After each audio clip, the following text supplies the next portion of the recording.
Thought I'd bring the whole family up to introduce them to you. They look a lot better than I do. So, Maria, we're the Vanderdecker family, Jotham and Maria Vanderdecker. We've been missionaries in Papua New Guinea for the last couple years.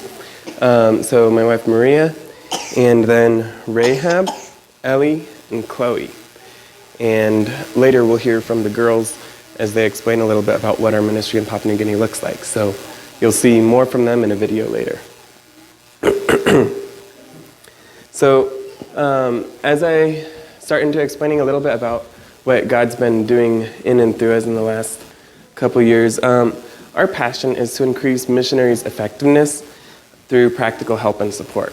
And so I'll explain a little bit more about how that looks on the field in Papua New Guinea. But we've been living in Papua New Guinea for about 2 years now. We had planned to come back in August for the birth of our 4th child. However, with COVID, things changed and we came back a lot earlier in April. So praise the Lord, He's provided an RV for us. It's that one out there. And it's enabled us to be able to stay kind of in the same building, in the same house for the kids. It helps provide a lot more consistency while we travel around and share with people like you guys about what you guys are doing around the world as you guys are a part of the ministry that we're doing. So we've got a video, the PNG video 2020, and we'll start out with that one, and then I'll go from there.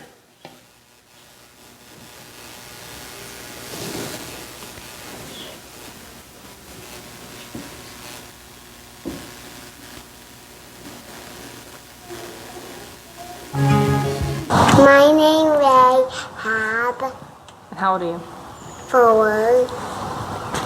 And my Grace. Ellie. Me. Roby. How old are you? 1, No. 2. 1. 2. 1. Make 2 fingers. 2. 2. Say 2. This is 2. I could just sit and wait for all your goodness. Hope to feel your Vega. And I could just stay. You have to find I could just stay right where I am and hope to feel you. Hope to feel something again.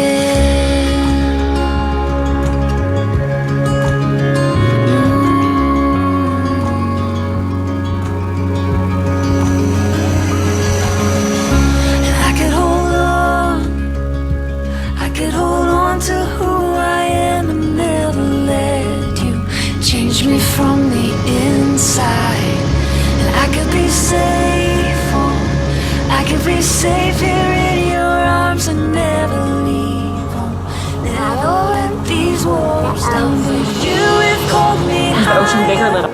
you have called me How big? deeper, and I'll go where you as big as lead me. giant ocean. You have called me higher, I so big you have called me and deeper, and I'll go where you will lead me, Lord. Will you lead? this like a bus house.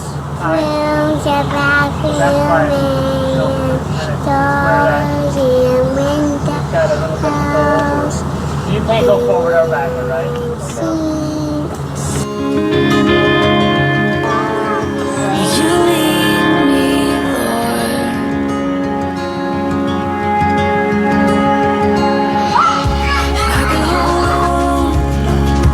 I can hold on to who I am and never let you change me from the inside. And I could be safe, oh, I could be safe here in your arms and never leave.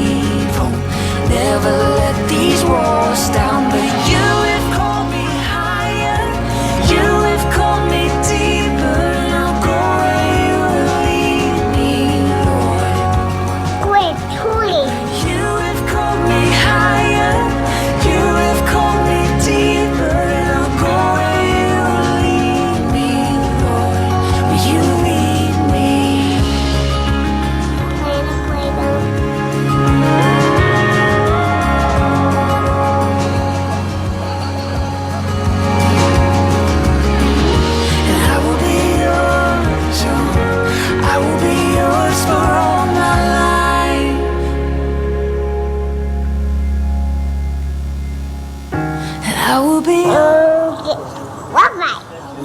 yours for all my life. Hot and cold. Yeah. Does it rain? Yeah. What do you do in the rain?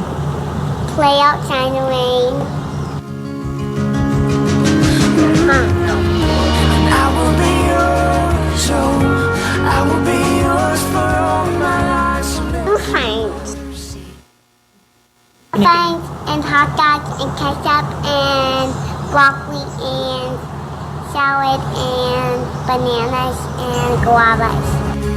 oh, I will be yours, Lord, and I will be yours for all my life. So let your mercy light the path before me, 'cause you have called me higher, you have called me deeper, and I'll go where you will lead me, Lord. Oh, 'cause you have called me higher, you have called me deeper. It's good.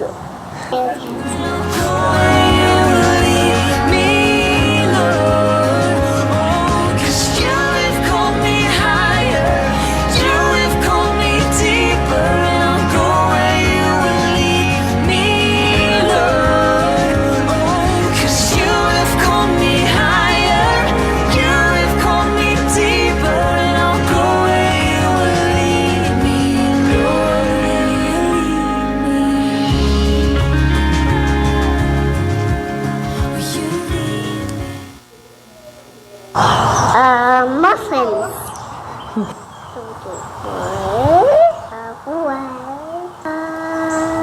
Please do.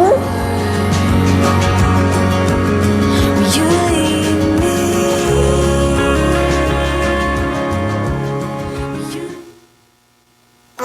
How people build houses Where?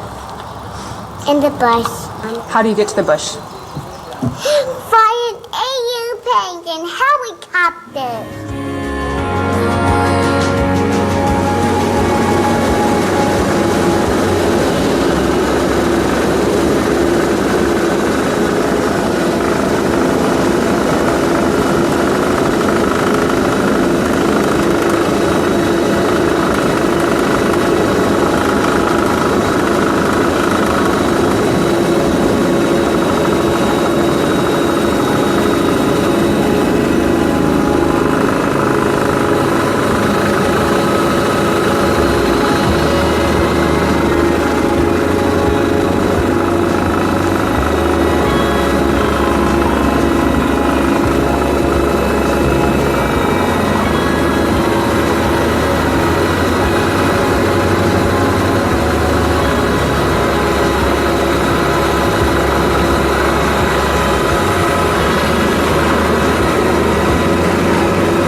How do people in the bush get electricity?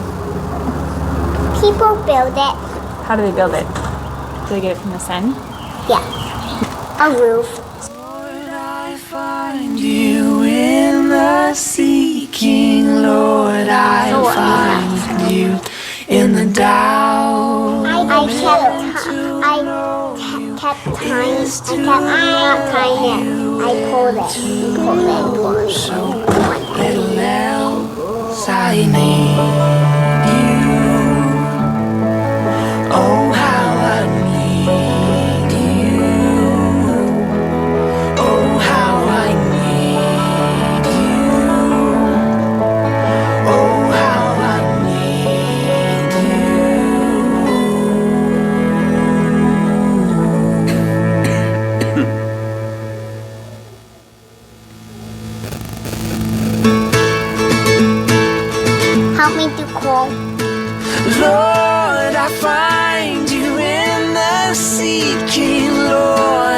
find you in the doubt. And to know you is to love you, and to know Wait, so huh? little else I need you. Oh, how I need you. Oh, how I need you. Oh, how I need you. Lord,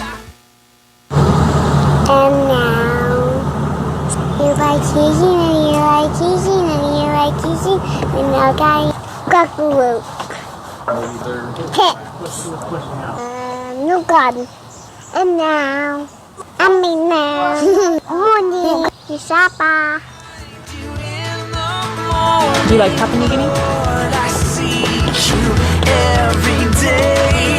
Let my life be for your glory, woven in your threads of grace. I need you.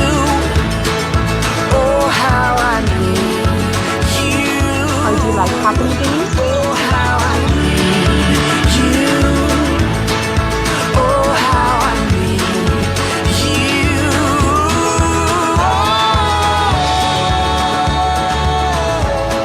No, Koi Boy, my bubble.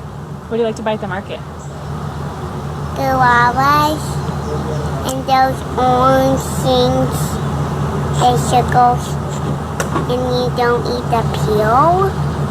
They like oranges but smaller.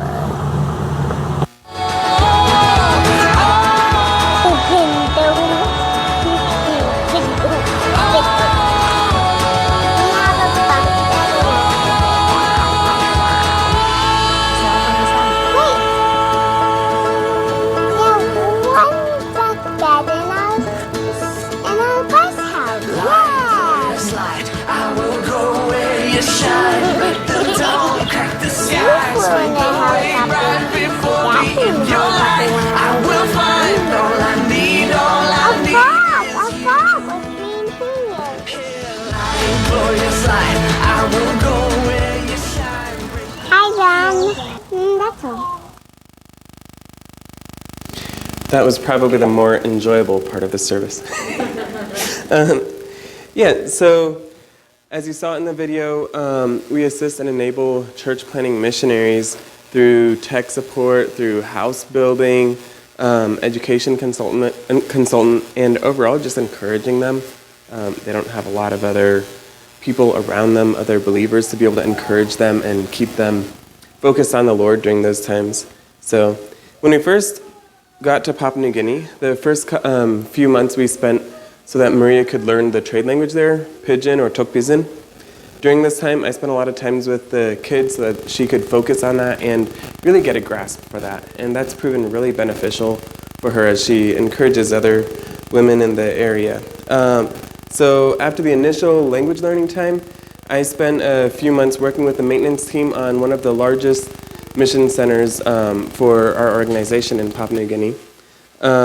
So working with them, getting to know their job, and then enabling and training the Papua New Guinean citizens so that they can do the job of maintaining the mission center and helping other missionaries without as much focus from outside missionaries, without as much time spent from other missionaries, so that they can do it on their own. That way it doesn't take nearly as many missionaries like us where we're doing the hands-on stuff. The Papua New Guineans themselves can do it. It's really cool just seeing their hearts for ministry as well, the Papua New Guinea believers who are working on a lot of the centers. So some of our highlights during those first few months was working alongside other support missionaries, helping some new missionaries get settled in. It's a lot of culture shock, a lot of different things as new missionaries come to Papua New Guinea. So enabling them, hosting other missionaries in our home, and also training a Papua New Guinean supervisor to take over the role that I was doing on that center. After a few months, we moved to a neighboring mission center, Sobega, as you saw the kids mention. At this center, we were able to be a lot more outward looking towards the other church planting missionaries, and we were able to more practically and hands-on help those missionaries as well. So my role there was tech services as well as maintaining the campus. I went on several house building trips, as you saw in the video, building new houses for missionaries, or for some making modifications on their house that they've been in there for many years and it's starting to wear down and they need to get a new electrical system or they need other stuff like that.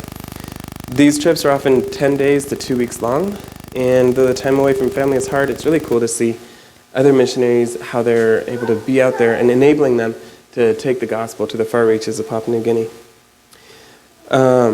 So it wasn't long being in Sabega before I took on the role as the security coordinator, both for the missionaries in the surrounding areas as well as the security on the center. As in any country, as here in other places, there's people who are opportunistic. If they see an easy way to get something, then they'll steal it, or that kind of thing. So just to keep a security, a good, reasonable security around so that we have less difficulties to deal with as we minister there. So this entailed checking in with the missionaries daily to ensure that they were doing well, didn't have any health emergencies, didn't need a helicopter to go in and get them out or anything, and occasionally visiting them, helping them out with any security difficulties that have come up. Maria was a huge blessing in this as well. She does a lot better with the administrative, checking in with people, keeping track of all that, and just really encouraging the missionaries with thoughtful notes and whatnot. It was also really cool being with the Papua New Guineans on the Sabega Center. Whether it was the security guys or the maintenance guys, I really enjoyed working with them and encouraging them in their walk with the Lord, as well as trying to help them in their skill level, increase their skill level. Maria also spent a lot of time with other young missionary families, encouraging them and helping them as they homeschool their children, helping them find good curriculum, work through some difficulties that they might be having. She also taught music lessons for several of the missionary kids. They don't have the resources that we have here, and so she was able to assist some of them with that as well. So she really enjoyed that. Maria also had a lot of opportunity to encourage and work with a few believing ladies on the center. One in particular, she worked in our house and helped us with the day-to-day maintaining the house and keeping up with stuff. A huge help to enable us to do more ministry. But when this lady heard that Maria was going through a Bible study on prayer, she asked for Maria to pass on that information to her. So it was a great opportunity for Maria to practice her skills in the language and just be able to share that information with this lady and encourage her and increase her light level. They don't have a lot of books in their language that they can read. You know, we've got lots of Christian books. We've got books on prayer, books on fasting, books on anything you want, basically. And they don't have that sort of information. So Maria was able to encourage her a lot. So next, I think we'll do the video, Do You Know How To? And this video explains a bit more about what our ministry is like and what kind of ministries are needed there. Missionaries just aren't pastors and Bible teachers. There's a whole bunch of different ways that people can serve as missionaries. We're in Papua New Guinea to serve bush missionaries here with technical services. For many, many years, missionaries struggled. They spent so much of their time maintaining and repairing their equipment in their homes, which took them away from the real reason they were here. It became obvious that it was a large need across the entire field. With all the time that is poured into the church planning aspect, fixing something that gets broken, that doesn't get done because of the pressing needs in discipleship and church planning. A lot of it is communication and helping them solve the problems if we can remotely. The other thing is actually going in and helping missionaries, whether that's with their initial house building. A lot of that they don't have the skills for. So those of us who do, if we're able to go in and help them, it helps a lot.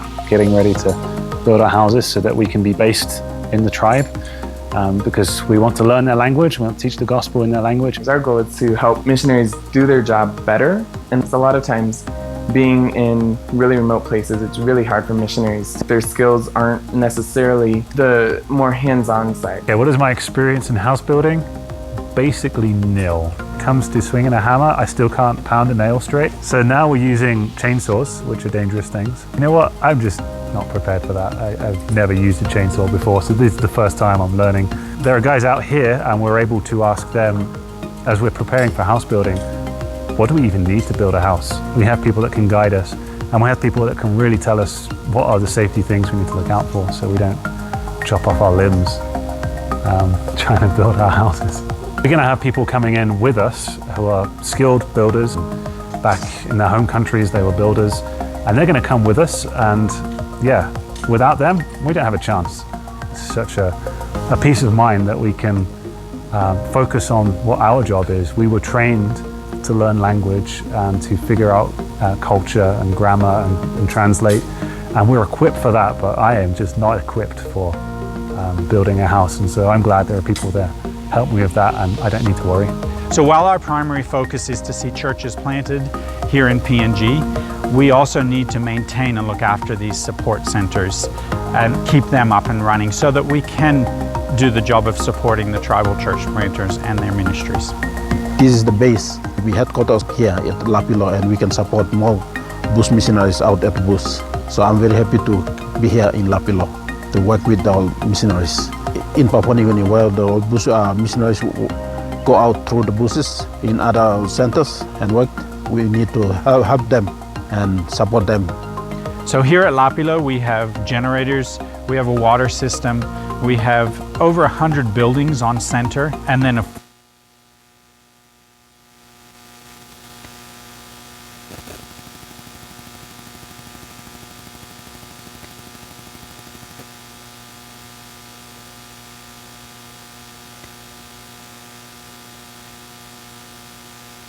water system, we have over 100 buildings on center, and then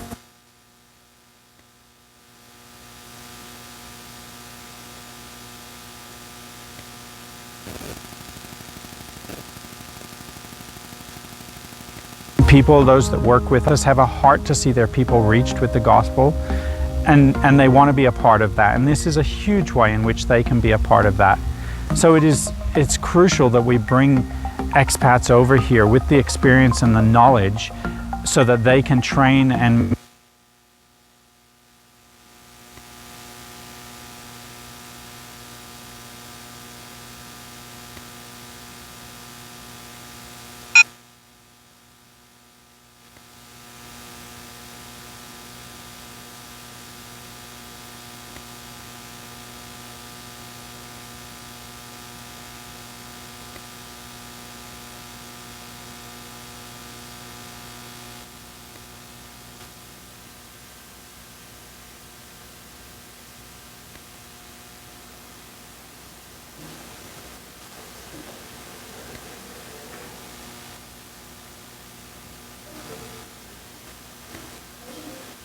Sorry about the technical difficulties with that. So yeah, as you saw in that video, they went on to explain a bit more about how the missionaries on that support center, that's the first support center that we were on, the first mission center, and those were my coworkers there. But going on a bit more explaining about how the mission center enables the church planting missionaries to do their jobs, and explaining some of the needs for hands-on people to be able to assist the missionaries and enable them to do their job as well. So at the beginning of the video, you saw how they were working with chainsaws, and we were teaching some of the new missionaries how to use the chainsaws. They don't have lumber mills all over Papua New Guinea. It's very remote. Where these particular missionaries were going, it's very, very steep. Like, I went out and helped them build their house, and going from one place to, I think it was like, I don't know, maybe 500 yards, but it was really, really steep down the hill, and getting back up. I do a lot of work, but I got winded going back up that hill. It's crazy.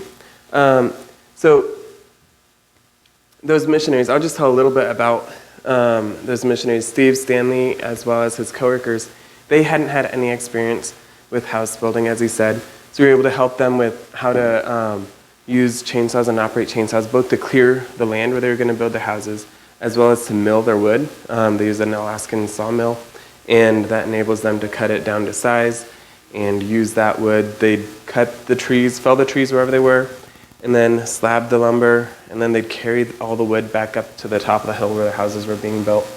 After they had their house, after they had a good portion of the wood, this particular build was really interesting.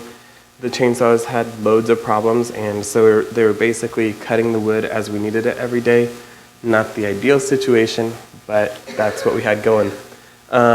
So after they had the wood prepped at the top of the hill, then me and my coworker Josh Simmons, who was at the beginning of the video there as well, we'd go in and help them with the technical details of how to build a house, how to make it square, how to put it up on the post, because that's the common way to do it there. How to do the tin roofing, the electrical, plumbing, wiring. So in that location, we built 3 houses for the missionaries, and we've done that in several other places as well. God gives us all different skills. Some people, he gives the skills to learn languages and to plan a church and to translate the Bible, that sort of thing. And others of us, he gives us hands-on skills to be able to enable that and help that. Just like with the body of Christ, we've got all different parts in the body, all different skills and abilities, and when we all work together, then Christ's name is glorified as it goes out.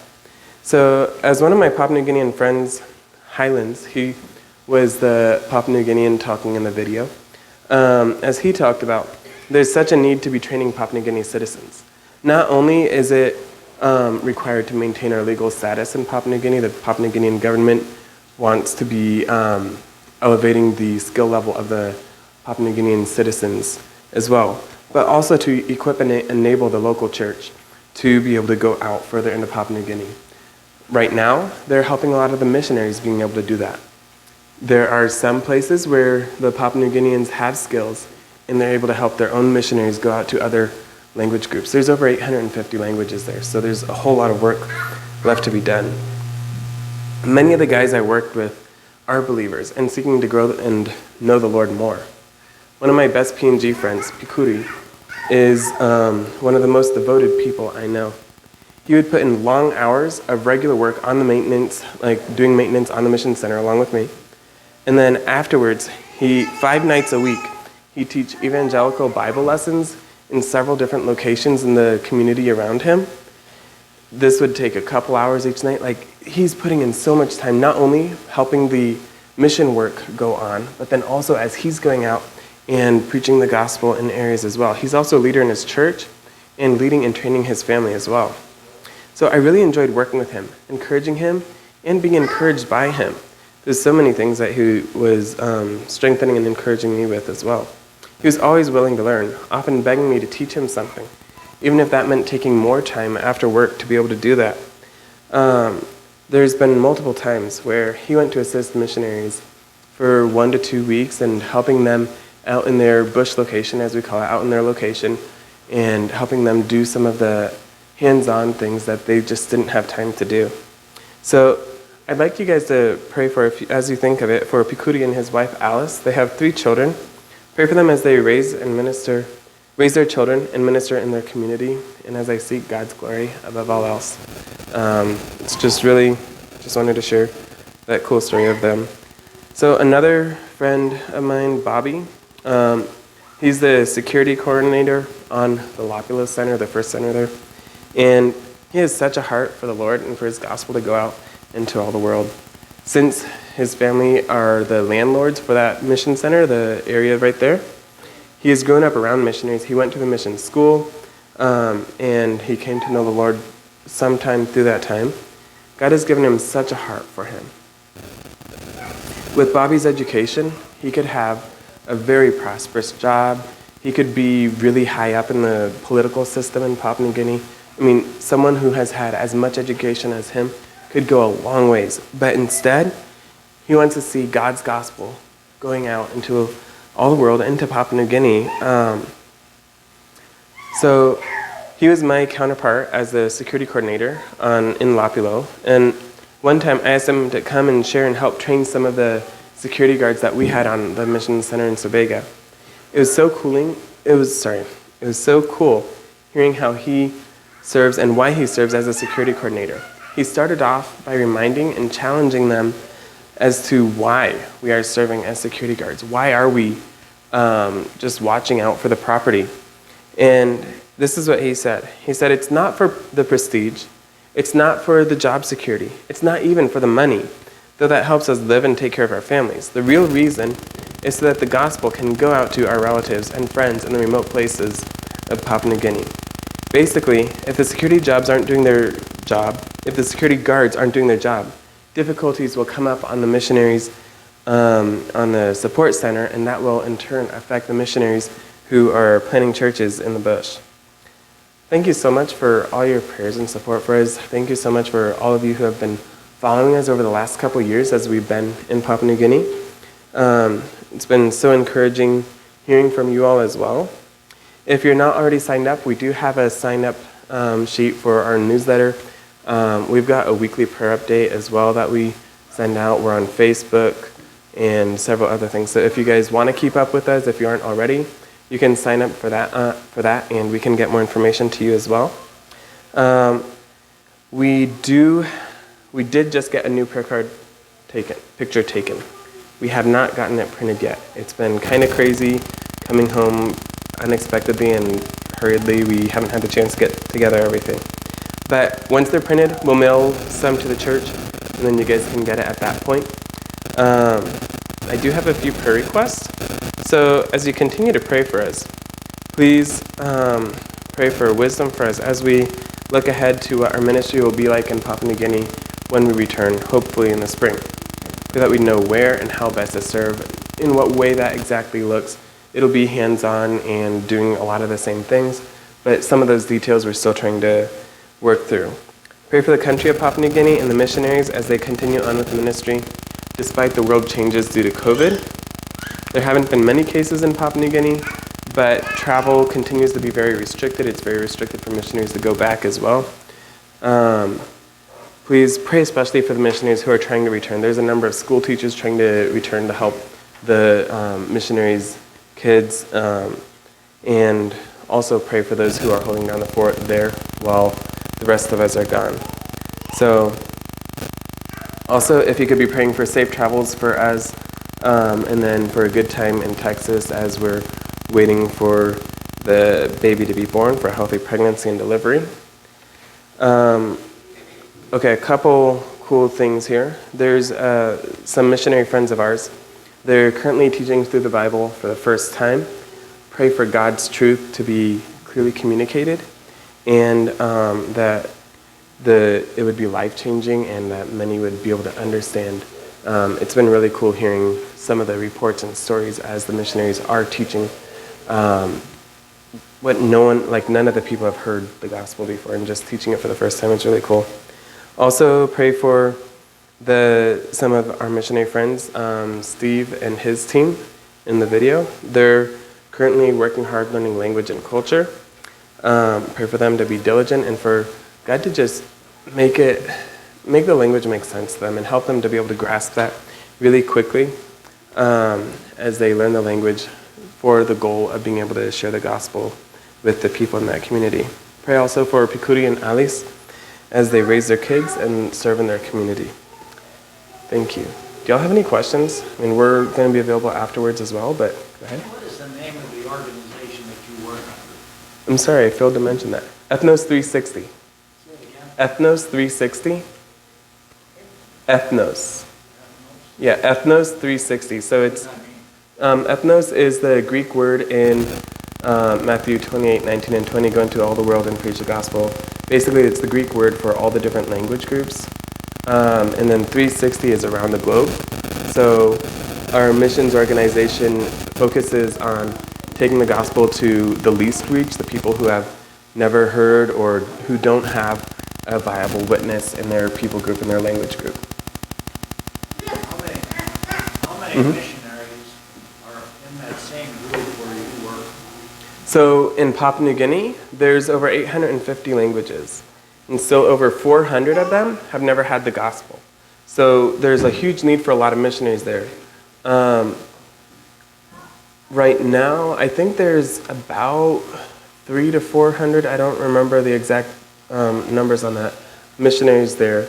Usually 3 missionary families or units, whether it's singles or a family unit, would go into a new language group and they'd learn the language and be there for the long haul to be able to teach the gospel. So over the 400 plus language groups that still don't have the gospel, it takes a lot of people. Yeah. This is pretty elementary, but Sure. where is Papua New Guinea? Another great question.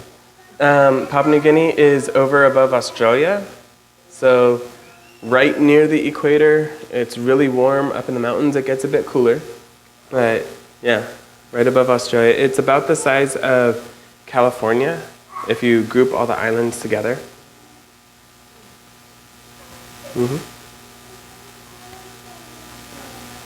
Any other questions?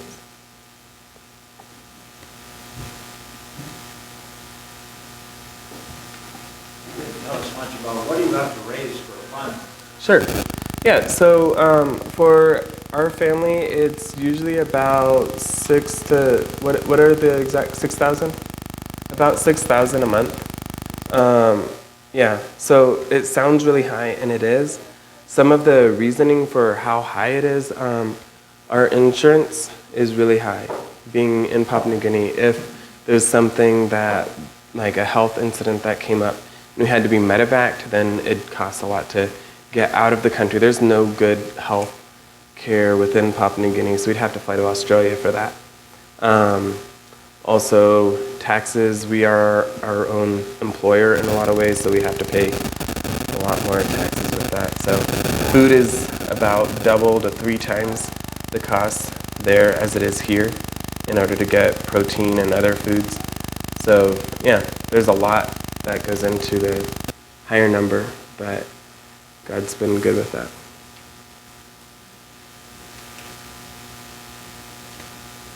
Yes? So they have a lot of starches. They've got cow, which is kind of like a sweet potato, more of the consistency of potato, but a little sweeter. And then there's taro, which if you take, just imagine taking 10 potatoes and cramming it into one, really, really dense and really dry. I enjoy it. I grew up there, so I like all those foods. I can go into the bush and be house building and like eating the starches and greens and whatever that they have, and it doesn't faze me. I have, like, for some people, if they don't have the same protein and the same foods, then they really get weak by the end of it, but I guess God's prepared me for that. So they also have lots of different greens, ferns, and other foods that you can eat. They have some animals and stuff as well. Yeah? It varies. So I'm not sure why the original reason. In some areas, it's because of water level. Like whether they're next to a river, next to the coast, and that's the reason. Some areas it's to, like, I think a lot of the reason now is then you have more headroom to go underneath. It provides a nice, cool area to be able to hang out underneath. It helps with earthquakes as well. The house moves with it. Excuse me. So. You said you grew up there. Yes.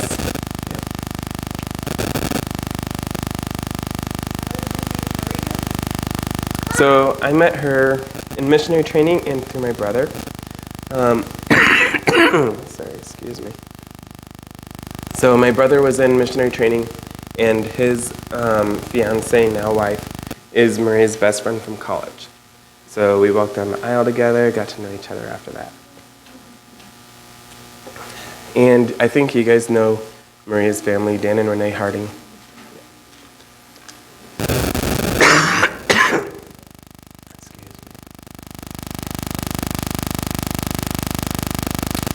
Yeah, Dan and Renee Harding, the Eden's family, Maria, so Ken and Thelma Eden, she's their grandchild. I don't know if that helps make the connection there.